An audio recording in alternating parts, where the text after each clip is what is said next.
rapidamente aqui condições de superar de passar por essa crise de uma maneira relativamente tranquila.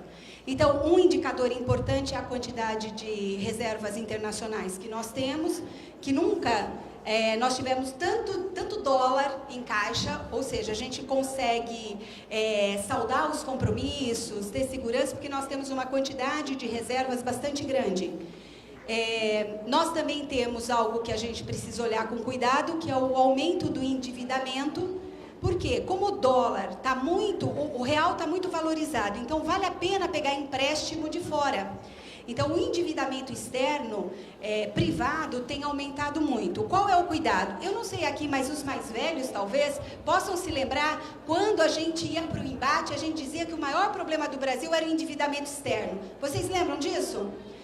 Então, os mais velhos devem se lembrar, porque esse era um mote, inclusive, do movimento sindical, batalhou muito por isso. Nós não temos esse problema e o dado que está aí também não aponta ainda para isso, mas é algo que nós precisamos cuidar, porque sempre que a gente tem câmbio valorizado, ou seja, sempre que o real vale muito mais do que o dólar, existe uma tendência a aumentar o endividamento externo. E aí a gente perde um pouco o controle desse endividamento. Os indicadores econômicos, meramente econômicos, brasileiros são muito bons, são muito promissores. Então, parece que o Brasil está fora do mundo, né? Passa para mim, por favor.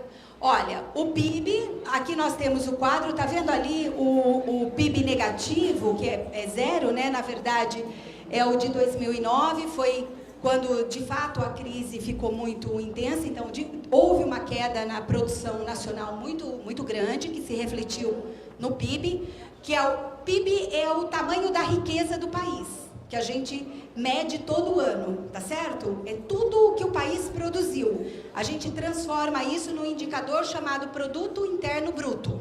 É a nossa riqueza.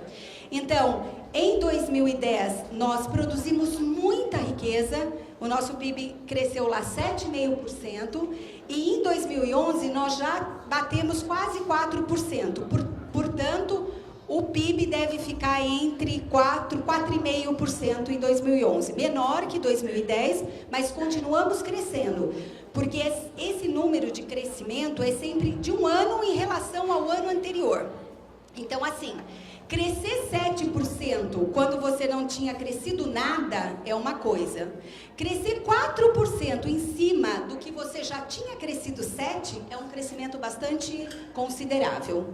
Tudo bem? Passa para mim, por favor.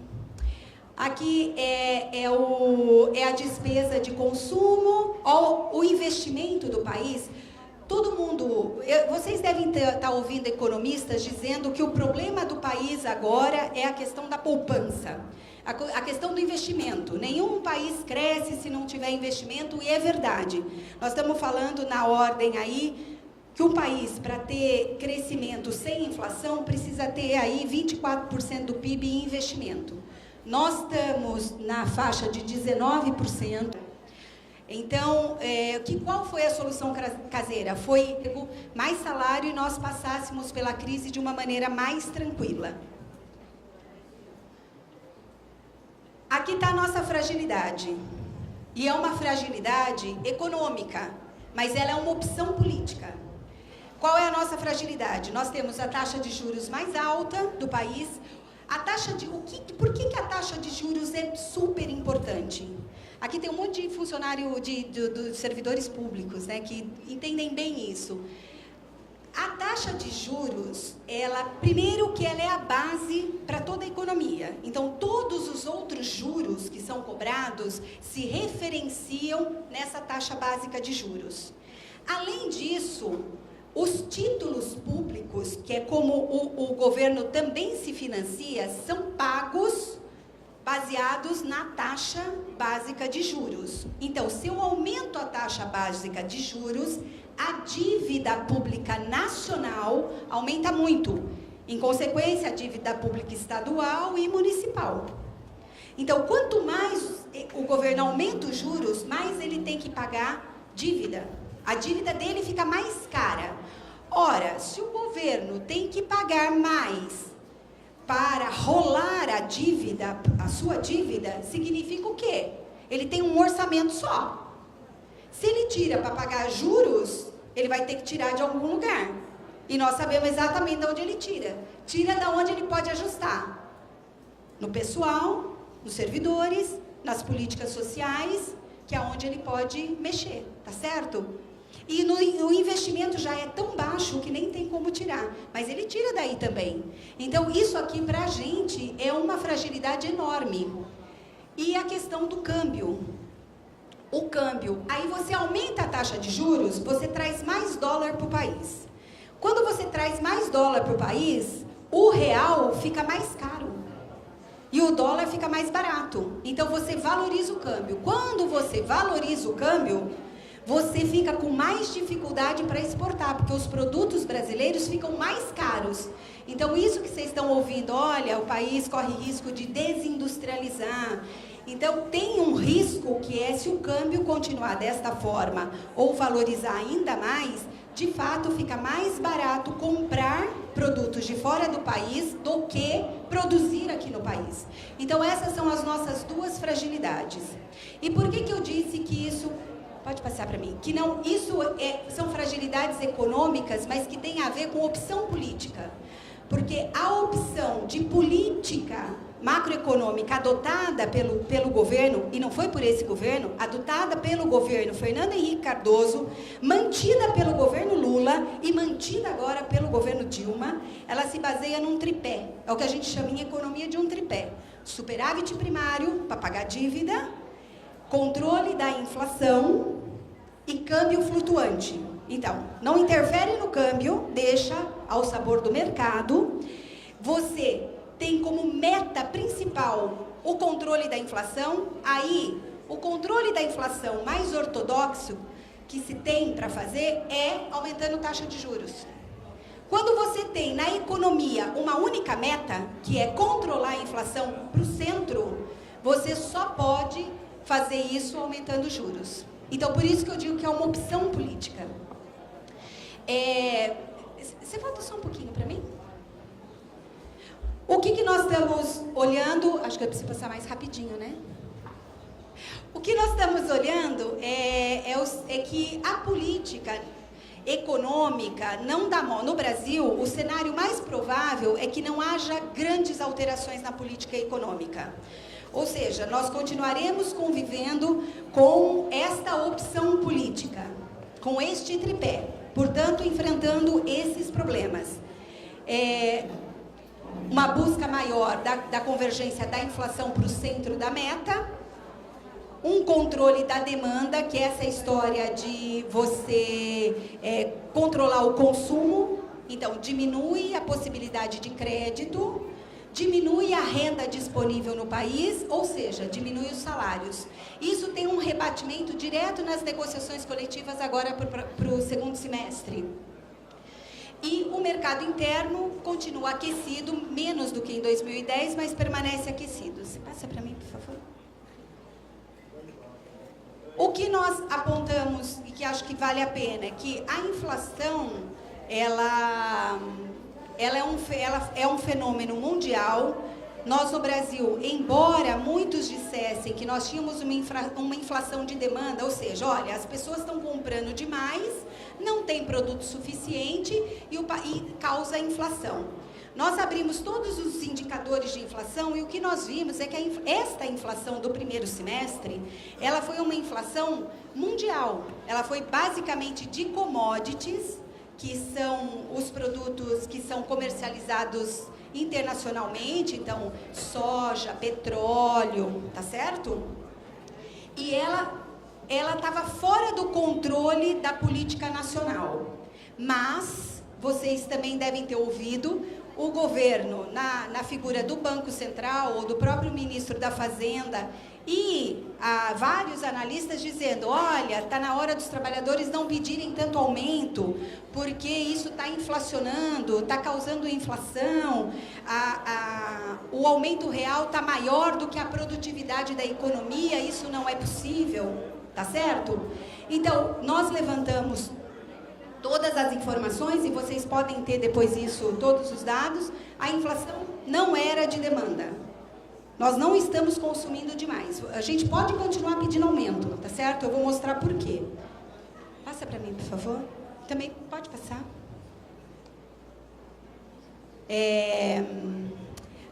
Eu vou falar um pouquinho do mercado de trabalho e aí depois eu vou mostrar por que a gente, o que a gente deve enfrentar agora nas negociações do segundo semestre. Então, eu mostrei o cenário econômico brasileiro. E para os trabalhadores, como é que está o cenário do mercado de trabalho? Então, a gente tem uma taxa de desemprego em queda e agora estabilizada em 11%. Nós saímos lá de 2001 com uma taxa de quase 19%. Então, nós estamos tendo queda na taxa de desemprego. Passa para mim, por favor. Nós estamos tendo uma geração, queda na taxa de desemprego e geração de emprego com carteira assinada, emprego formal.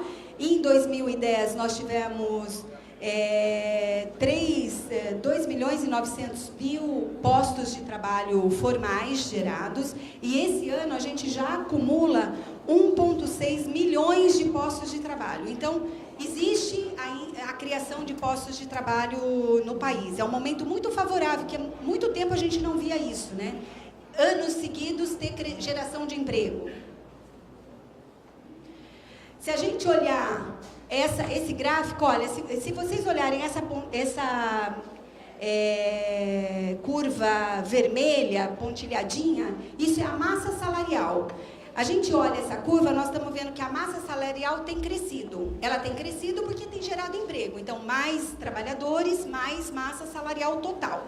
Se a gente olhar a remuneração média individual, ela tem crescido, mas bem pouquinho, tá vendo? Que é essa verdinha, essa linha pontilhada verde.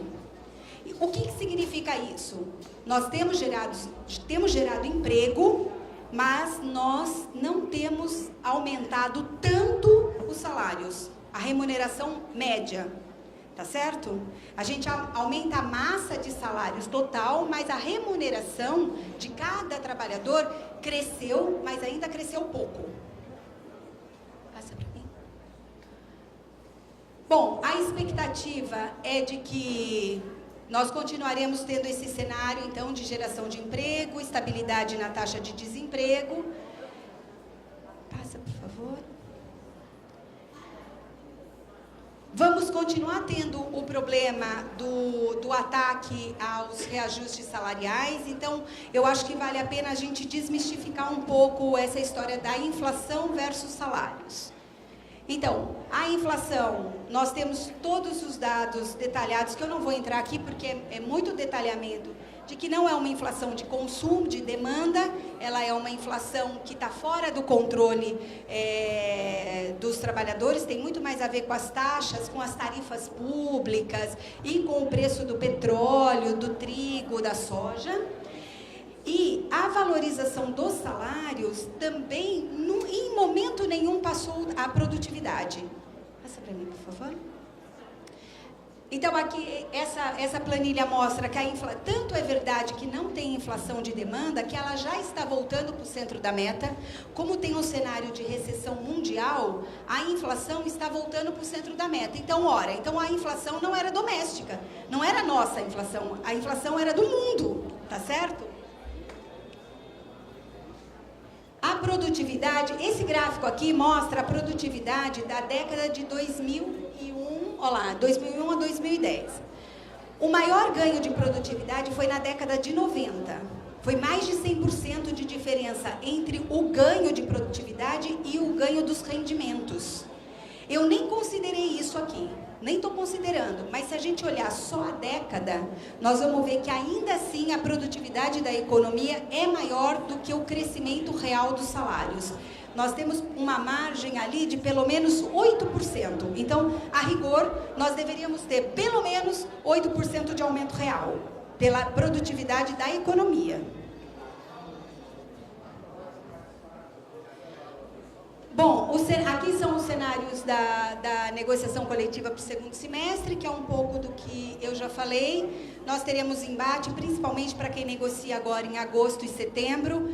agosto já devem ter vivido isso. É o pico da inflação de 12 meses, então certamente as categorias terão problemas para negociar, mas a tendência é que ainda você consiga negociar aumentos reais, mas menores do que foram os do ano passado, provavelmente. Vamos passar? Bom, vou entrar aqui um pouquinho no Ceará. Vou passar bem rapidamente, que acho que meu tempo já está esgotado, né, Jerônimo?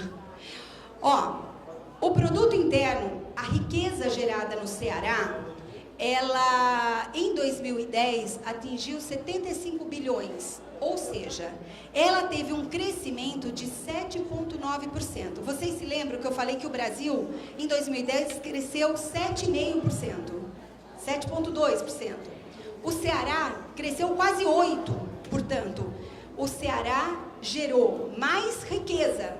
Teve um crescimento da sua riqueza maior do que o Brasil como um todo. Tá ok?